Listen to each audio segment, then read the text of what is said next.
There is a lot of information available on the all-new 9th generation Honda Civic, and that's what reading is for. But how does it drive?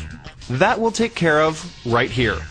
Let's start with the myriad models sporting Honda's revised 1.8-liter 16-valve inline 4-cylinder engine with iVTEC, providing the DX, LX, EX, and HF variants with 140 horsepower and 128 pound-feet of torque. All automatic and manual transmission models receive boosts in fuel efficiency, but none more than the new HF, Honda's high fuel economy gasoline Civic, which has been designed to crest the magic 4.0 on the highway. Drive. In short, like baby Accords. Whereas the Gen 8 Civics delivered a somewhat busy ride, relatively high NVH, and quick-feeling reflexes, the Gen 9 is smoother, quieter, more refined, and more deliberate. Turn-in is less abrupt and dynamic transitions are more subdued, so when driving aggressively, the Civic comes across less nervous and more composed. The ride is more compliant and cabin noise seems more hushed than before. Of course, under wide-open throttle, the 1.8 is still a busy power plant, a reminder that the Civic is designed more for fuel economy than high performance. While some of Gen 8's small car charm, the immediacy of the steering, the detailed sense of the road, has indeed been lost with Gen 9, the end product is nonetheless superior, offering higher dynamic limits, better fuel economy, and improved comfort and on-road manners.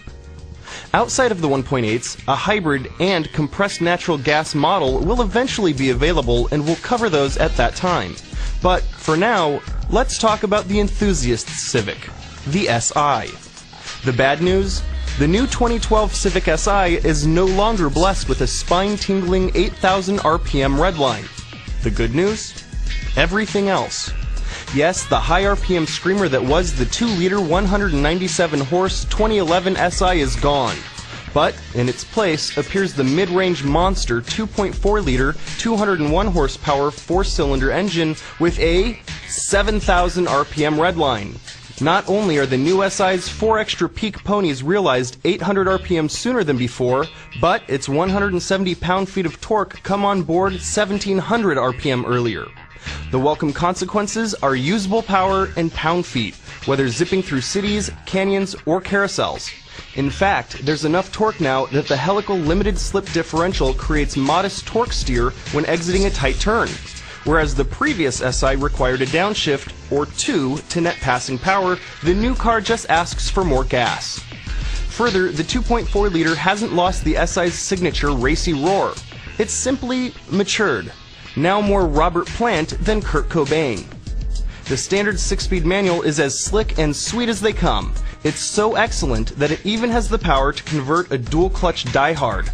Better yet, the brawnier powertrain delivers improved fuel economy over last year's, now rated at 22 miles per gallon city and 31 miles per gallon highway. The SI's revised EPS is also noticeably better than its predecessor's setup, providing superior off-center weighting and a more organic feel. Moreover, the sport-tuned suspension delivers a taut ride with higher limits, yet feels more compliant than last year's SI. If there was a Honda that could carry the Prelude torch, this new SI seems to fit the bill perfectly. If that's not enough for you, there is much more information available if you check out our full feature at motortrend.com. We'd like to see how y'all dig this here.